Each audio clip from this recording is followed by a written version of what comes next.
Hello, hello! Welcome back to Loki's Librarian. If you are new here, welcome. I am your librarian, Katrina, and this is where I'm reading through the enormous library books you see behind me, and then I give you a quick synopsis and tell you what I think about them. So if you like books, just aren't sure what to read next, hit that subscribe button, like and share my videos, and let me know what you think in the comments. This week's book of the week hit my radar from the Joe Rogan Experience. He was interviewed, I want to say initially with Graham Hancock, but I could be mistaken that or misremembering it. But it is The Immortality Key, The Secret History of the Religion with No Name by Brian C. Muraresku. The accompanying cocktail is called Sacred Nectar. It is 2 ounces of honey whiskey, 1 ounce of Amaro, a ½ ounce of honey syrup, and 2 dashes of Angostura Bitters. So let's do this. I'm going to start by saying this book surprised me on many levels and in all the best ways. In many ways, it reads like a mystery novel. He starts with the basic premise that a little-known book initially published in like 1978 called The Road to Eleusis by Robert Gordon Wasson and Albert Hoffman and Carl Ruck was quite accurate. The basic summary of that book, which I haven't read so far, so I'm just kind of running off of the synopsis provided by Muraresku in his book, is that the key to the ancient Eleusinian mysteries is drug beer. And Muraresku runs down why that premise is accurate and then asks the logical question of what happened next. And that's where I started being taken by surprise. 2 ounces. Honey whiskey is some really good stuff if you haven't had it before. The recipe called for a different brand. I'm just using Jack Daniel's, not sponsored, Tennessee honey whiskey. I had to go out and buy a bottle because the last bottle we had, which was a gift from a friend, my husband and I slowly worked our way through it, and now it's no more because it's good stuff. So, using his research to really do kind of a deep dive on the pagan continuity hypothesis, which, according to Wikipedia, the witch cult hypothesis, which is part of it, was discredited, but after reading this book, I actually feel like the pagan continuity hypothesis is highly credible. Now, if you're not familiar with it, well, I mean, actually, you probably are familiar with it. You just didn't know that that's what it was called. The pagan continuity hypothesis is kind of the belief that pagan traditions continued well into the Christian Catholic takeover of Europe simply by hiding in plain sight. So this is the Christmas being in December, despite historical evidence that Jesus was born in August. Basically, Christmas was overwrote the ancient Yule traditions or Saturnalian traditions, depending on which pagan cult or pagan beliefs you actually follow on to. So stuff like that, where things that are known to have pagan origins are part of Christian tradition now, that's part of the pagan continuity hypothesis. Now, it's not quite a theory. So the scientific definition of a theory is something that essentially has not been disproven, so there's no theory that yet replaces it.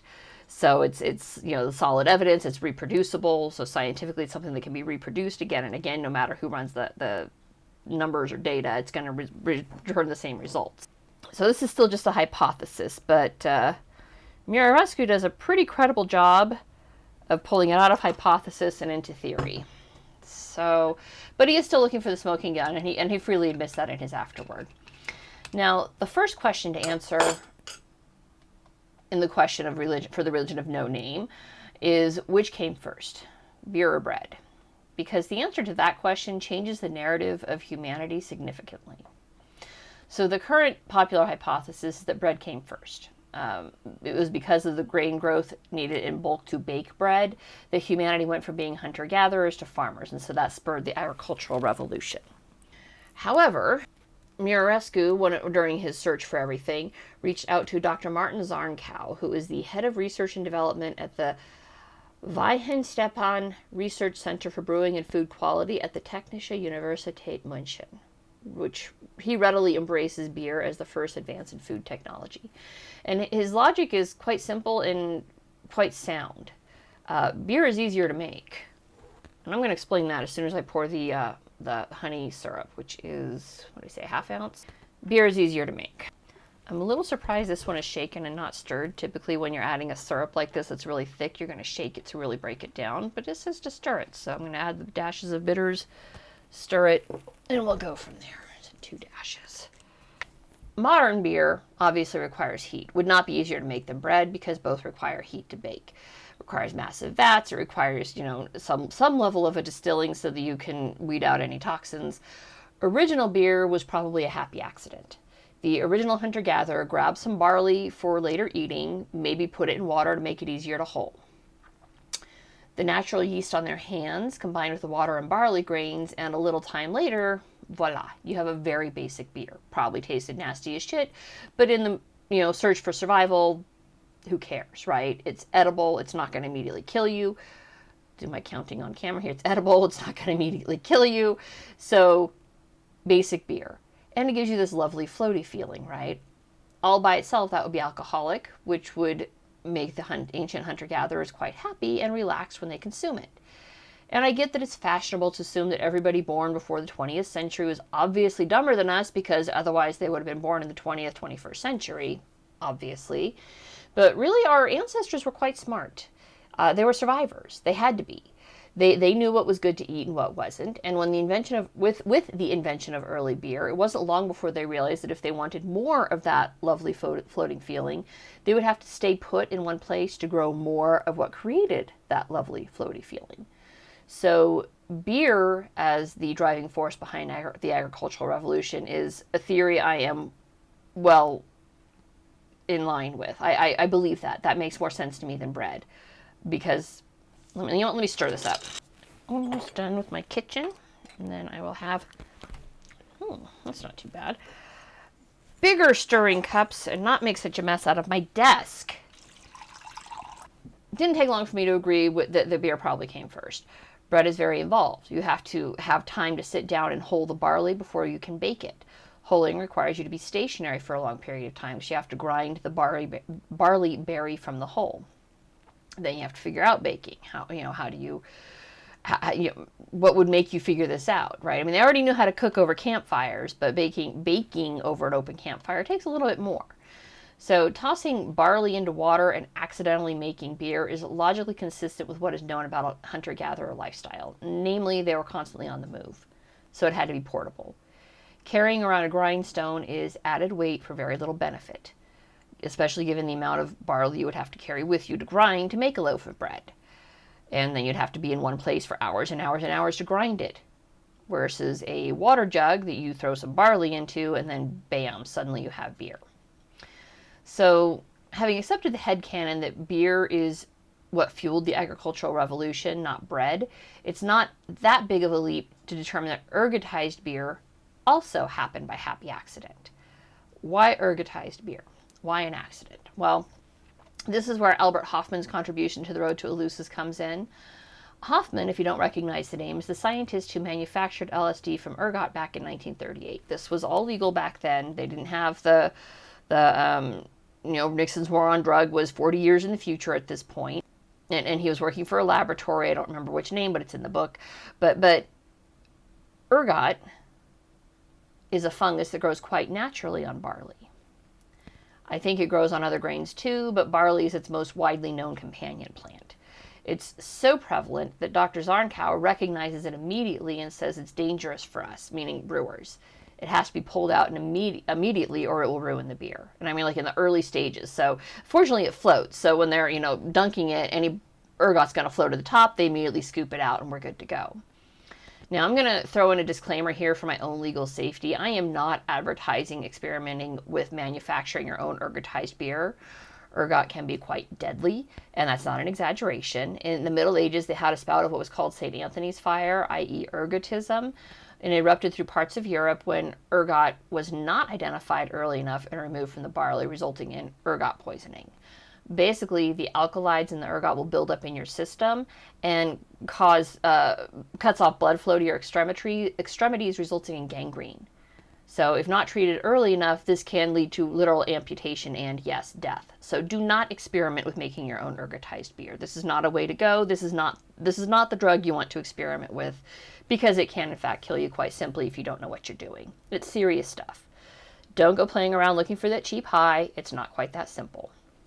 But the intriguing part about Hofmann's contribution is not just that he concluded ergotized beer may have been the source of the Eleusinian mysteries, which we're going to discuss more in a little bit, but that he believed it was fully possible for the Eleusinian priestesses to manufacture LSD with what they had on hand in their ancient Greek kitchens.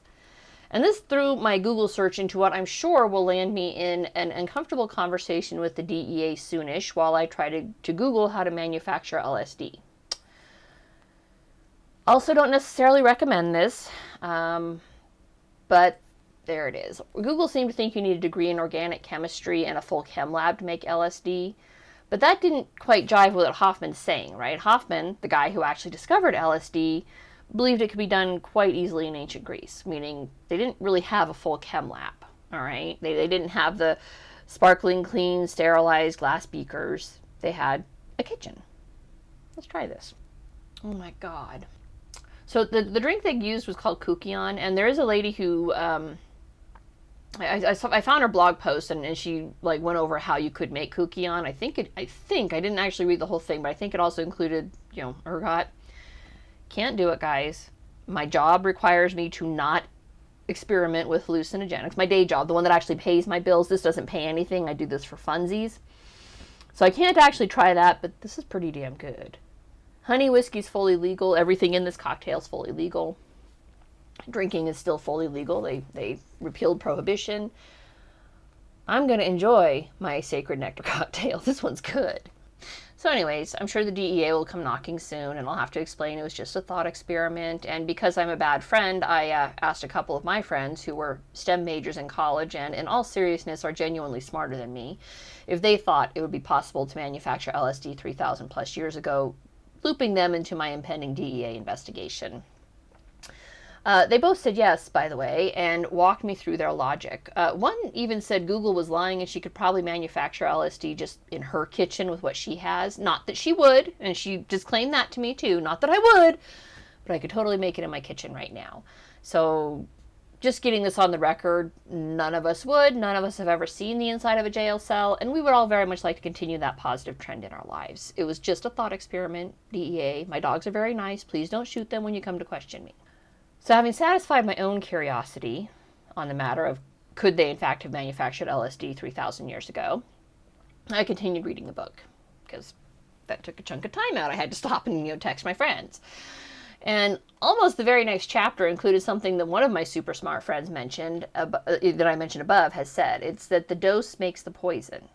Sometimes the dose is 0. It's instant death if you ingest this. 0 is not the dose of ergot.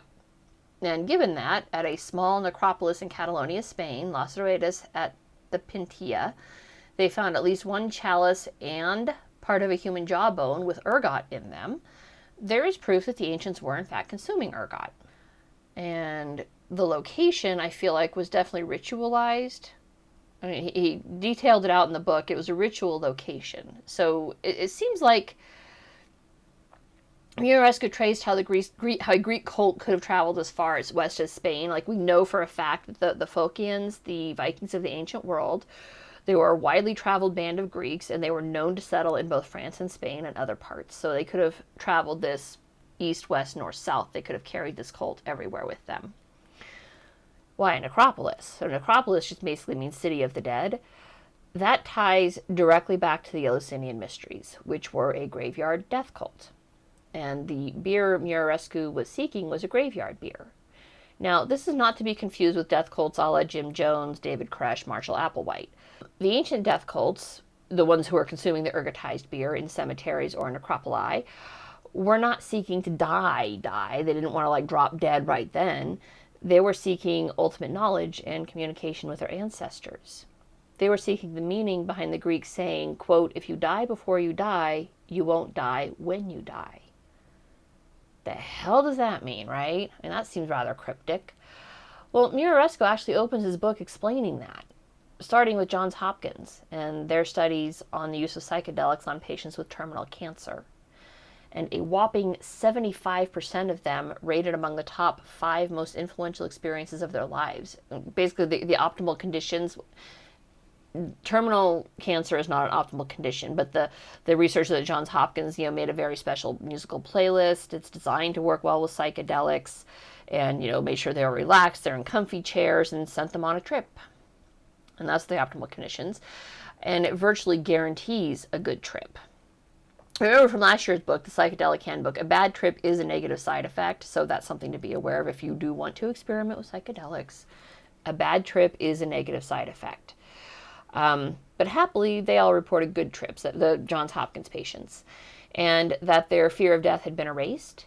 They reported feeling more open, more kind, more forgiving. One of the doctors who oversaw the study, Dr. Anthony Bossis, reported that participants came away with, quote, the newfound knowledge that consciousness survives bodily death, that we are not only our bodies. It has been described as a transcendence of past, present, and future. The insight that we are not bound by the material world is a powerful one. It is psychologically, existentially, and spiritually liberating. When I read this book, when I read any descriptions of people who have gone on psychedelic trips, I become more and more convinced that Robert Heinlein's Stranger in a Strange Land, like, he based Martian culture off of an acid trip. He has to have. He has to have. The way he described it, it just jives with that. I'm like positive. Like, if he were alive, I would ask him, did you base this off of an LSD trip? Because it certainly sounds like it. Back to this book. So the ancients may have been practicing this religion that allowed them to communicate with their ancestors since they were hunters-gatherers. And we're just trying to contact the other side to understand that we're all connected outside of time and space. Why is it called a death cult? Because the Eleusinian Mysteries, when they started, were a cult in worship of Demeter and Persephone. You know, Persephone, queen of the dead. I gotta wonder if Lore Olympus is going to address this elephant in the room, based on, archaeological evidence that, yes, they were in fact drinking ergotized beer. The ancients weren't trying to die. They were trying to contact their deceased loved ones so that they could communicate with them and make plans to meet on the other side, basically. Hence the name death cult.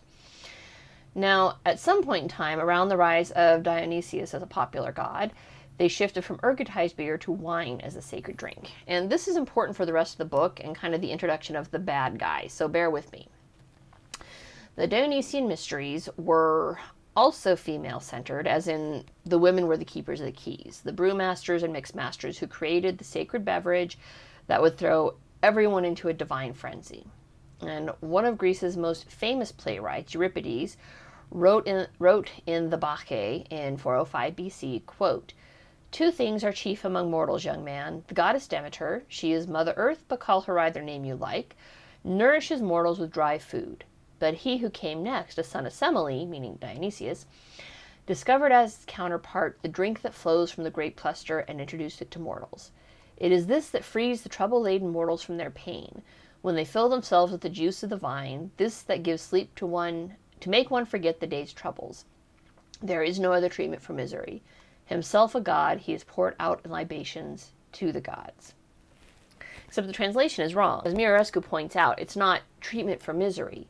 The word in the original play is pharmakon, meaning drugs.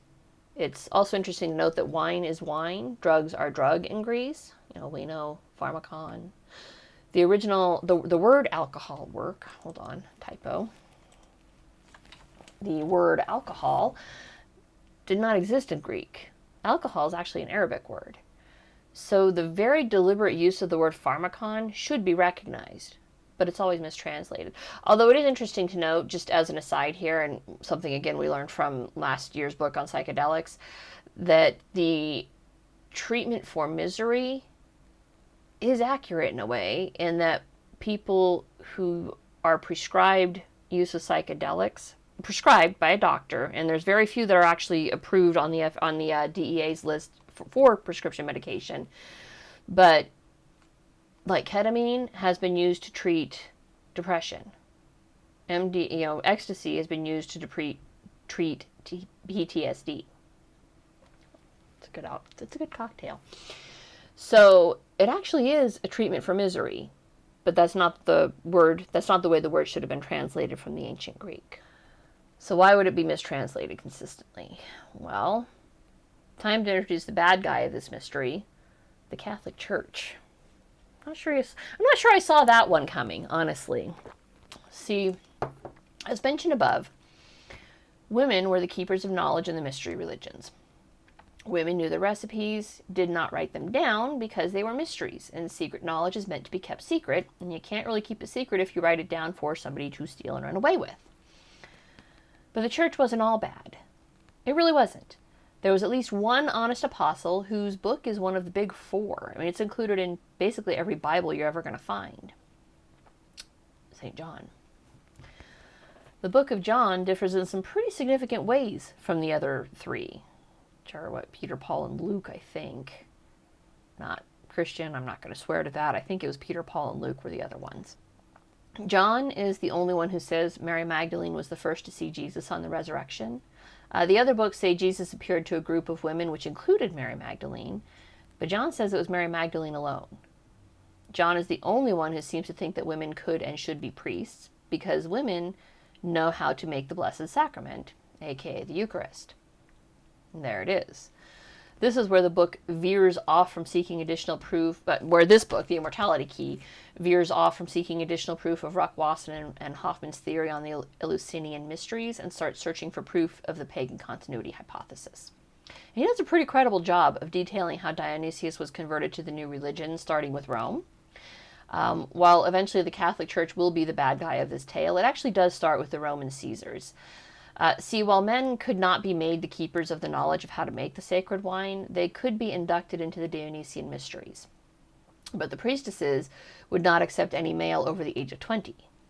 So instead of joining the military and becoming good Roman soldiers, an alarming number of them, alarming to the Senate in Rome at least, an alarming number of young men were running off to join this women-led cult.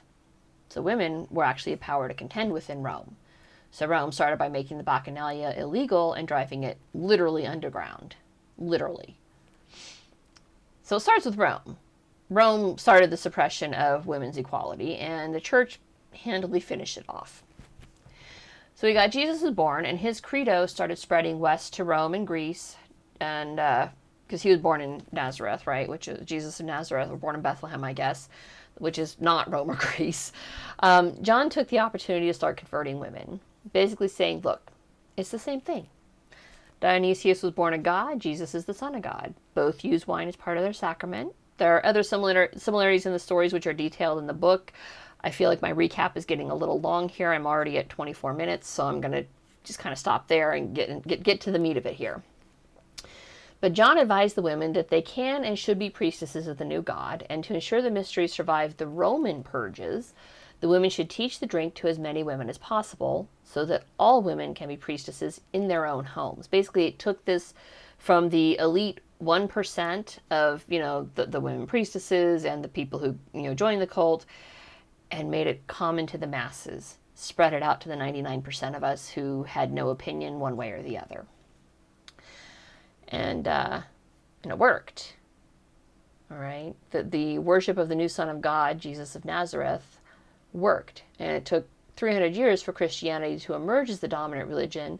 It eventually became legal under Emperor Constantine in the early 4th century, becoming the state religion under Emperor Theodosius I in 380. Now, interestingly enough, I've read another book about the importance of both Greece and Christianity to Western traditions, and that was Ben Shapiro's book that I read way back in 2021. And he made the argument that what caused the spread of Christianity was the end of infanticide, basically, that the new religion, Christianity, forbade women from killing their children. And this is not an either-or proposition, right? Both could be true. Both that the women were able to create their own Eucharist and that the new God dictated they stop killing their children. Both could be true.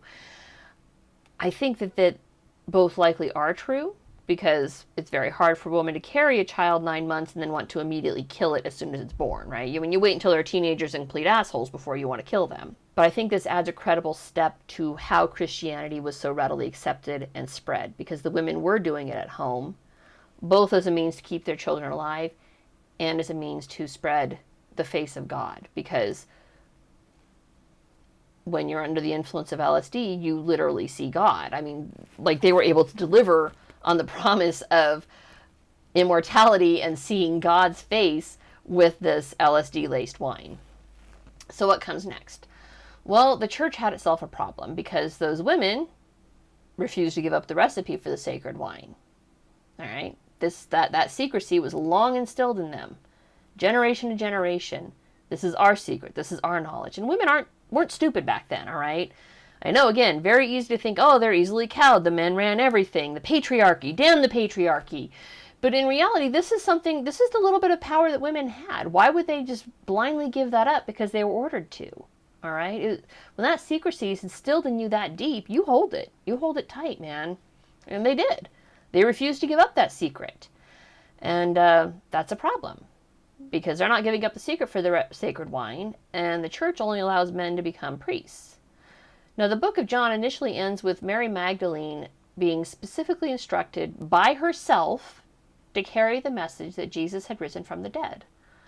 A later copyist added an additional final chapter indicating Jesus also appeared to Peter, the first pope, incidentally, along with other male disciples, instructing them to feed my lambs for the rest of human history. So John's story ends with Mary Magdalene. Somebody else added an addendum blessing Peter as the first pope, and now we're at an impasse. Only men can legally perform the Eucharist because only men can become priests in the new faith. But when women perform the Eucharist at home, they can actually deliver on the promise to see God. At church, with the men in charge, it's all show. At home, with the women in charge, it's the real deal. You're actually seeing God when you have the Eucharist at home. Oh my God. I'm going to see God with his cocktail. Jesus. Does the church reevaluate its stance, allowing women equal access and opportunity within the largest and fastest growing religious movement on the planet? Or does the church implement the first and longest running war on drugs? What do you think happened? If you guess that the church went on a 1,500-year killing spree, murdering approximately 45,000 women over the span of history on charges of witchcraft, you would be correct. Muraresku points out it's no coincidence that women were usually murdered in mother-daughter pairs, because who else is a leader of a family going to pass down that sacred knowledge to other than her daughter? You know, the other one who's allowed to have this knowledge. He does spend a significant portion of time talking about, and I didn't write it in here, but now I gotta look it up because I'm like fascinated by this. I want to know more. What was his name? Giordano Bruno. Now, Giordano Bruno was an Italian philosopher and poet who was born in 1548 in Italy, and he died February 17, 1600 by being burned at the stake for heresy. His heresy is that he managed to recreate the sacred drinks and called bullshit on the Eucharist. And the Rome took exception to that. The Pope was like, no, you don't get to call the Eucharist bullshit. We're gonna burn you at the stake for heresy. You know, Galileo gets all the love in school. I remember learning about Galileo and how he was persecuted and jailed for the rest of his life for saying that the earth revolved around the sun and not the other way around. The reason the author Muraresku is so sure that Bruno did find the sacred recipe is that Bruno, he essentially predicted the multiverse like 500 years ago, 400 years ago, 500 years ago. He also predicted that there were other planets out there that would be habitable to human life, which NASA confirmed in like 1995. So 400 years ahead of schedule. He saw this off of visions that he'd had, that he then used to decry the church as being bullshit. And he was excommunicated and then executed for that. They burned him at the stake. And the reason the author focused on him rather than women is that women weren't publicly tried in that way. Bruno was not somebody the church could just sweep under the rug. They don't talk about Bruno.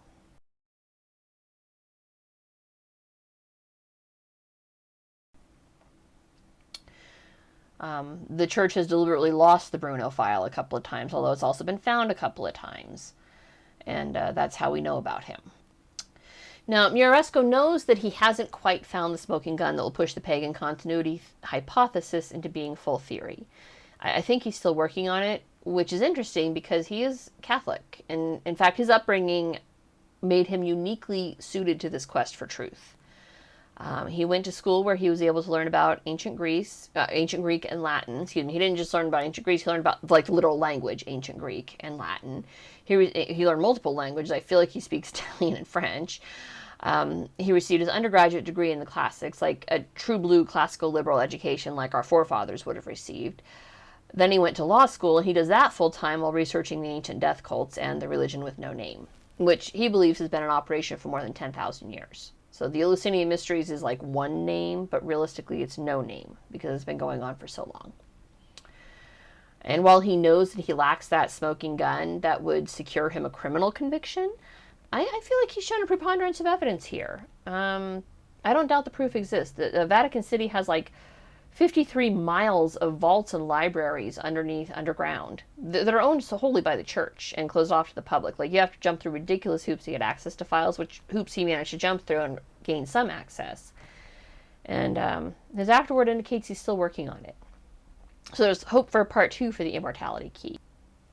I quite enjoyed this book. It was completely fascinating, and Muraresku lays out his research in a compelling and believable manner.